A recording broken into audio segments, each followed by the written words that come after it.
우리는 지금 21세기 입구에 들어와 있습니다. 10년을 문 하나로 생각을 해보게 되면 21세기 10개의 문 가운데서 기껏 2개의 문 정도를 통과하고 있습니다. 많은 미래학자들이 앞날에 대해서 큰 변화, 격동이 있을 거라고 예견하고 있습니다. 그런데 그 예견하는 것이 멀리까지는 내다보지를 못합니다. 너무나도 변화가 급하고 너무나도 크게 일어나고 있기 때문에 그렇습니다.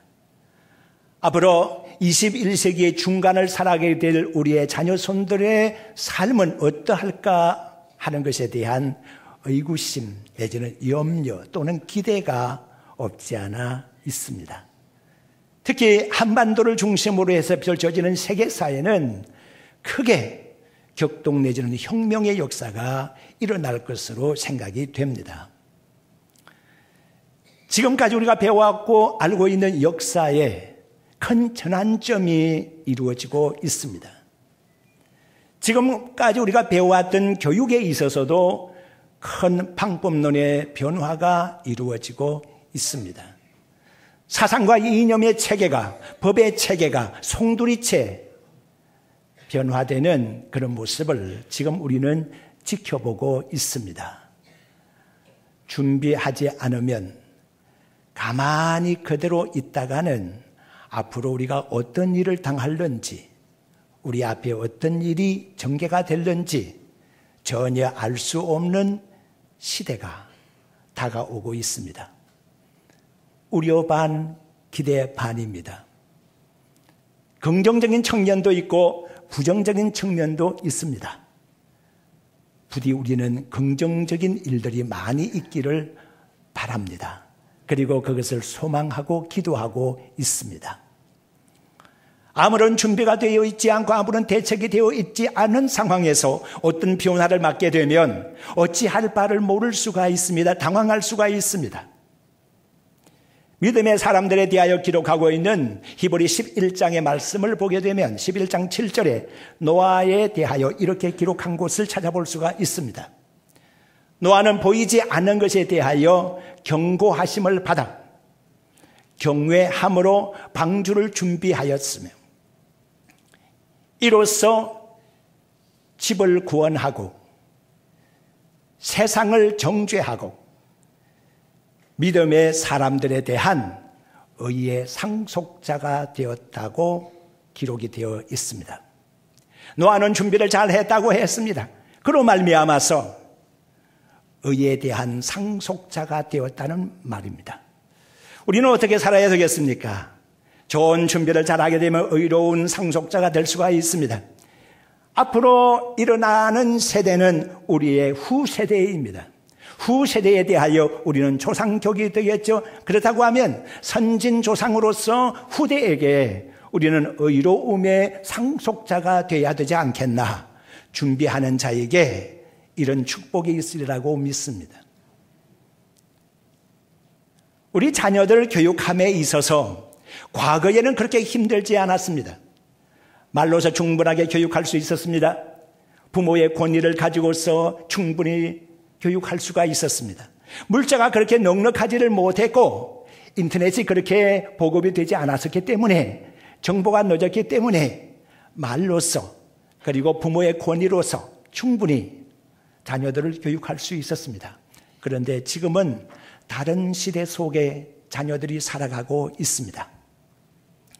과거에 우리가 교육을 받고 교육을 했던 군사부 일체에 대하여 그것을 가지고서 그런 제목을 가지고 자녀들을 교육시킨다고 하면 구시대의 유물이라고 얘기를 할 겁니다. 삼강오륜에 대해서 이것은 이렇고 저건 저런 거니까 이렇게 살아야 된다고 하면서 삼강오륜에 대해서 얘기를 한다고 하면 나이 드신 분들은 이해를 할 수가 있겠지만 지금 젊은 세대들은 그런 것에 대해서 전혀 공감을 표시하지를 못할 겁니다. 돈으로서 교육을 시킬 수 있다고 하면, 힘으로서 교육을 시킬 수 있다고 하면 아주 간단할 수 있습니다. 학교에 보내고 유학을 보내고 그렇게 해서 교육시키면 되지 않겠습니까? 그런데 안 된 얘기지만 세상에는 돈으로 힘으로 해결할 수 없는 일들이 얼마나 많은지 모릅니다. 우리는 이런 얘기 듣습니다. 돈으로서 좋은 침대는 살 수가 있습니다. 그렇지만 돈을 가지고 수면을 살 수는 없습니다. 돈으로서 얼굴이 잘생긴 미인은 살 수가 있을런지 모르겠습니다. 그러나 돈으로 현모양처는 살 수가 없습니다. 돈으로서 좋은 양복은 구해 입을 수 있을지 모르지만 돈으로서 인격과 성품은, 좋은 성품은 살 수가 없습니다. 돈으로서 좋은 집 살 수 있습니다. 어리어리한 저택을, 하우스는 준비할 수가 있을 겁니다.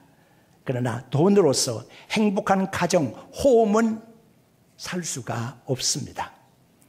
돈으로서 인재나 천재를 우리 주변에 둘 수 있을 것입니다. 그렇지만 돈을 가지고서 기회를, 희망을 살 수는 없습니다. 돈을 가지고 좋은 교재 구할 수가 있고 좋은 선생으로 우리 자녀들 옆에 둘 수가 있을 겁니다. 그렇지만 행복하고 좋은 착한 자녀들을 돈으로서는 만들 수가 없습니다. 이렇게 돈으로서 힘으로서 재주로서 할 수가 없는 시대 속에 우리는 살아가고 있습니다. 자녀들을 어떻게 양육시키면 좋단 말입니까? 우리에게 어떤 방법이 있습니까? 성급하게 저는 결론부터 말씀을 하여 두겠습니다. 하나님의 말씀 외에는 자녀들을 양육시킬 수 있는 수단과 방법이 없습니다. 하나님의 말씀을 떠나서는 전혀 희망이 없다는 얘기입니다. 오늘 이 본문의 말씀을 오늘 어린이 주일에 생각을 해봅니다. 자녀들을 노엽게 하지 말라고 했습니다. 노엽게 한다고 하는 말은 화나게 한다, 분노하게 한다는 뜻이거든요. 그러니까 자녀들을 화나게 하지 말라고 하는 얘기입니다. 그런데 이 말씀을 우리는 흘러 지나가기가 쉽습니다. 읽을 때에도 그냥 지나가고 아무런 감동 없이 읽을 가능성이 많습니다. 왜냐하면 부모치고 자녀들을 분노하게 하고 화나게 할 부모가 별로 없기 때문에 그렇습니다. 우리가 부모가 되어서 자녀들을 키우는데 자녀들을 윽박질려서 엄격하게 해가지고서 어떤 자녀들의 생각과 전혀 반대되는 교육을 시킴으로써 자녀들을 화나게 하는 그런 경우는 별로 없을 겁니다. 그러니까 자녀들을 노엽게 하지 말라라고 하는 말씀에 대해서는 우리가 그냥 아무런 감동 없이 읽어갈 수가 있습니다. 차라리 너희 부모를 노하게 하지 말라라고 하면 어느 정도 고개를 끄덕이면서 수긍할 수가 있을 겁니다. 그렇지. 부모를 분노케 하는 자녀들이 얼마나 많어? 이렇게 생각하기가 쉽습니다. 그런데 오늘 이 본문은 분명히 자녀들을 노엽게 하지 말라고 말씀하셨습니다. 노엽게 하는 일이 있기 때문이겠죠. 무엇이 노엽게 하는 일이 될까요? 먼저 첫째는 우리가 자녀들을 바르게 이해하지 못할 때 이런 일이 생길 수가 있습니다. 품 안에 자녀가 자녀라고 하는 말을 우리는 자주 합니다. 자녀들이 내 품 안에 있을 때에, 내가 안고 다닐 때에, 내가 내 말로 교육을 시키면서 그렇게 아이들을 키울 때에, 그러면 아이들은 부모님의 말씀을 그대로 법으로 받아들입니다. 그대로 순종합니다. 그대로 따릅니다. 품 안의 자녀입니다. 그런데 점차 자랐습니다. 우리를 떠나가게 됩니다. 학교를 찾아가고 친구들을 만납니다. 세계관이 넓어지기 시작합니다. 모든 가치관이 형성되기 시작합니다. 지금까지는 부모님의 말씀 그대로 고지 그대로, 어른들의 말을 고지 그대로 들어왔습니다. 그대로 순종해 왔습니다. 그런데 이제는 아닙니다. 나의 생각이 있고 나의 판단이 작동하기 시작합니다. 그래서 부모님의 이러라 저러라 하고 교육을 시킬 때에 자기의 판단 기준을 가지고서 그것을 판단하기 시작합니다. 이제는 부모의 가르침에 대해서 정면으로 부딪히기도 하고 다른 의견을 제시하기도 합니다. 품 안의 자식이 자식이란 말이 어쩌면 맞을 수가 있습니다. 성경 사무엘상 2장 12절로부터 보게 되면 거기는 엘리 제사장의 자식들에 대하여 기록한 곳을 찾아볼 수가 있습니다. 엘리 제사장의 자녀들은 마음대로 행하였다고 했습니다. 그리고 하나님을 알지 못했다고 기록이 되어 있습니다.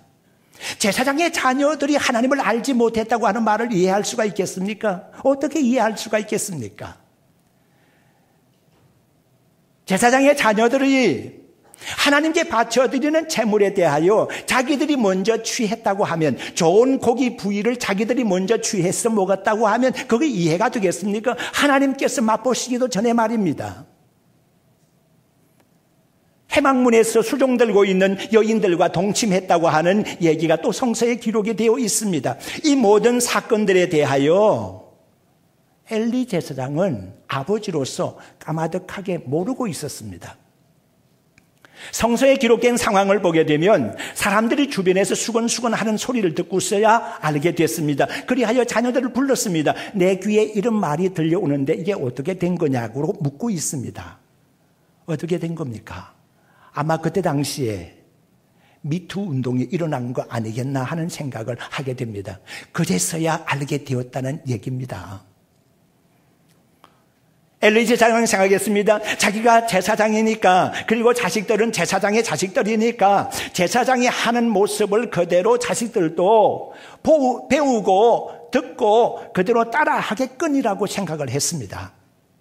내가 죽고 난 다음에는 나를 이어서 얘들이 제사장이 되어서 제사의 일을 위해서 봉사할 것이기 때문에 당연히 잘하고 있을 것으로 생각을 했습니다. 그런데 전혀 아니었습니다.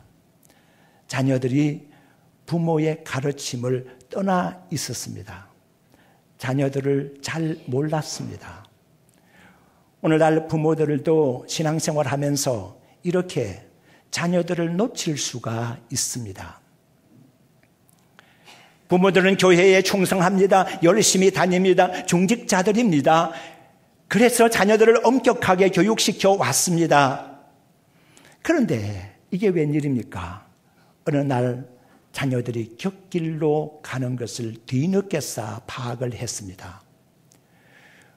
부모들은 그렇게 생각했습니다. 우리를 본받아서 자녀들이 잘 자라고 있겠거니라고 생각을 했을 겁니다. 그런데 자녀들이 전혀 그렇지를 못했습니다. 이게 웬일입니까? 하나님으로부터 복을 받아야 할 자녀들이 하나님의 징계의 대상이 되었다고 하면 이게 자녀들을 분노케 하는 일이 아니겠습니까?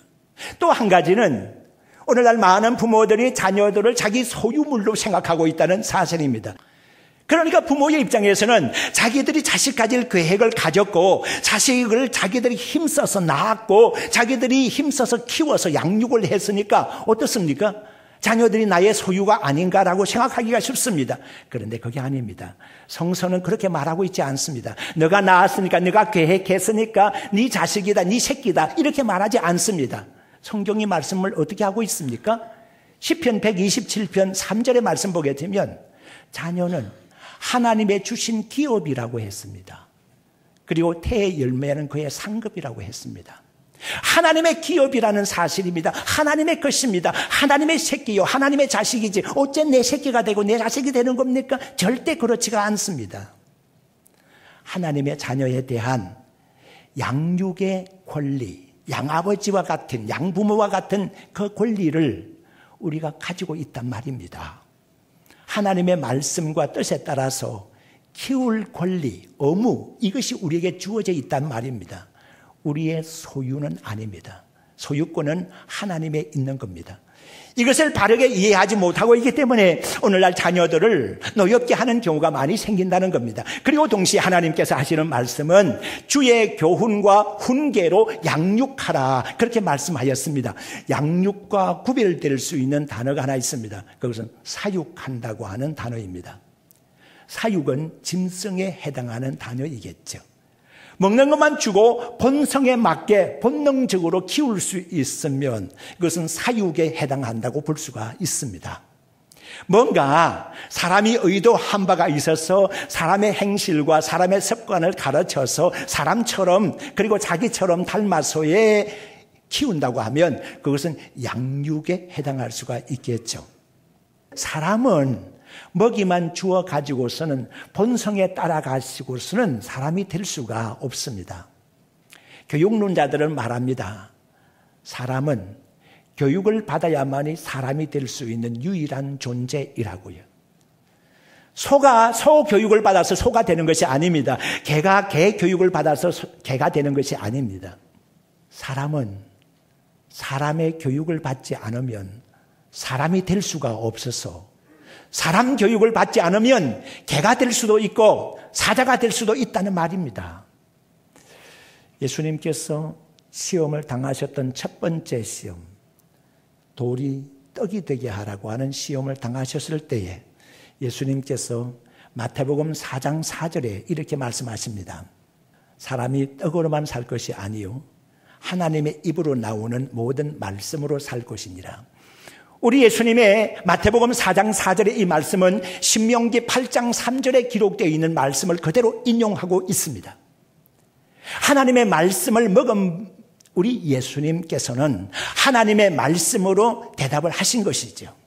사람이 떡으로만 살게 된다 그러면 그것은 사육할 수가 있다는 얘기가 되겠죠. 그러나 사람이 떡으로만 살 수 있는 것이 아니라 하나님의 입으로 나오는 말씀으로 살 것이라고 했으니까 말씀으로 양육받아야 될 존재라고 하는 사실입니다.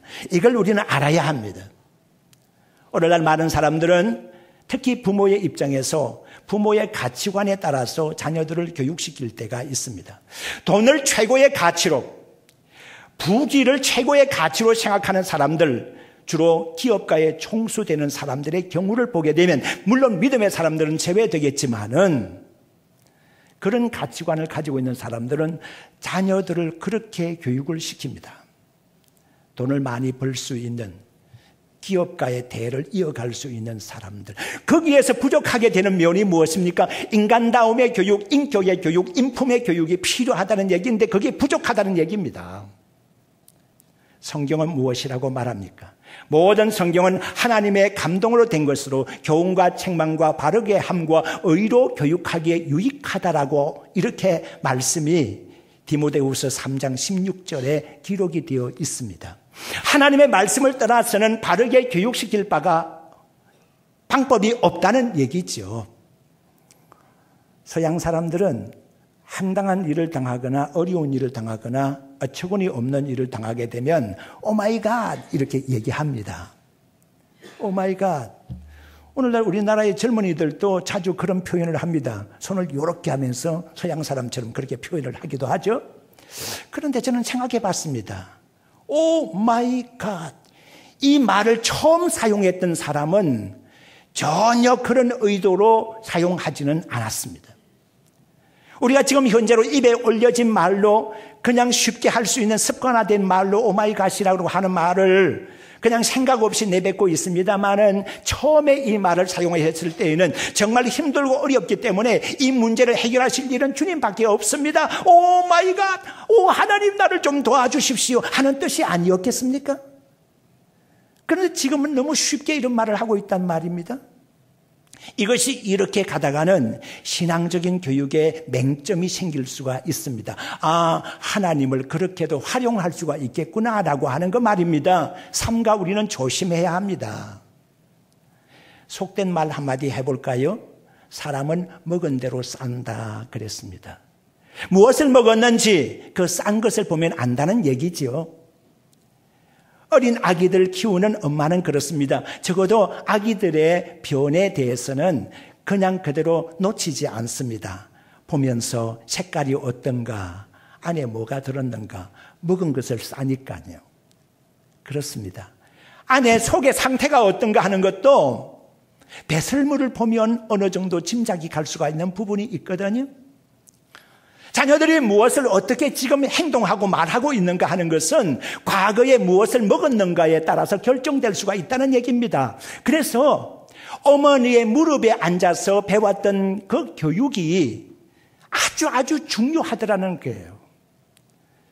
나의 사랑하는 책 비록 헤어졌으나 어머니의 무릎 위에 앉아서 그때 어머니의 무릎 위에 앉아서 듣던 말씀이 그대로 생각이 나더라. 커서도 말입니다. 그래서 잠언 22장 6절의 말씀이 뭐라고 기록되어 있어요? 마땅히 행할 길을 어린 아이 때에 가르치라고 했어요. 그러면 늙어도 떠나지 아니하리라 그랬어요. 믿음의 성도 여러분, 나이가 좀 들어서도 곁길로 가다가도 어머니의 무릎 위에 앉아서 듣던 하나님의 말씀이 생각이 나서 돌아올 수 있다는 얘기입니다. 어머니의 무릎 위에 앉아서 기도하던 어머니의 모습을 본 아들 말입니다. 많은 사람들이 얘기합니다. 기도하는 어머니의 자식을 사탄은 뺏어가지 못한다고 말입니다.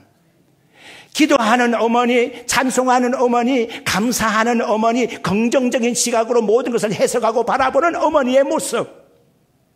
그 어머니의 모습은 말 없는 무언의 교육일 수 있다는 사실을 명심하시길 바랍니다.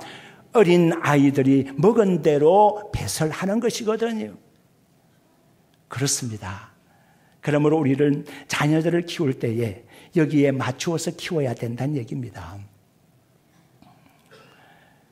그리고 다음은 주의 훈계로 양육하라고 했습니다. 훈계라는 말은 실천이라는 뜻을 가지고 있습니다. 몇 주 전에 외손자하고 조금 같이 보낼 시간이 있었습니다. 할머니가 너무너무 좋아하세요.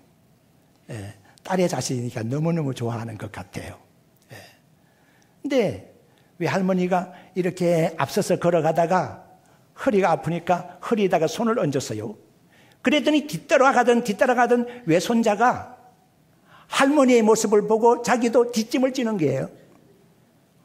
저는 저 뒤에서 그것을 바라보았어요. 그거 참 묘하다.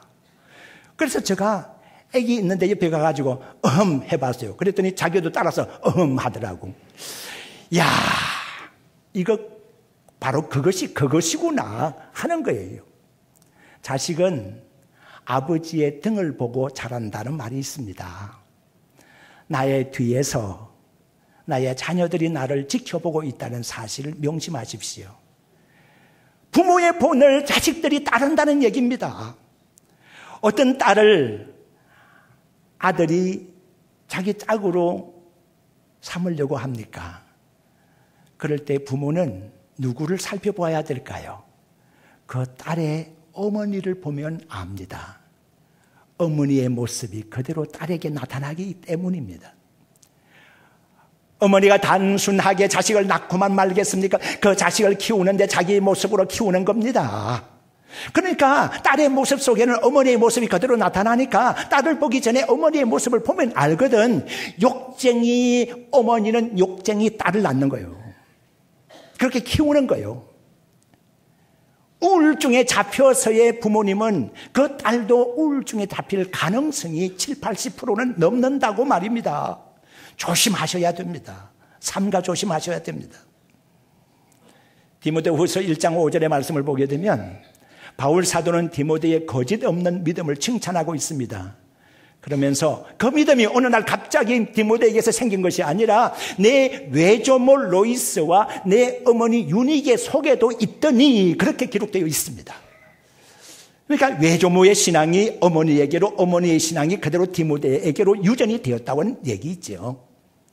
믿음의 성도 여러분, 우리가 희망을 논하기 전에 우리의 자녀들을 살펴봐야 되겠죠. 자녀들의 희망을 논하기 전에 하나님의 말씀이 우리 속에 어떻게 작용하고 있는가를 봐야 되겠죠. 하나님의 말씀이 교재가 되고 하나님의 뜻에 따른 교육, 이 이상은 없습니다. 하나님의 말씀에 따라 맞춤식 교육을 자녀 손들에게 행하시기를 주의 이름으로 축원합니다.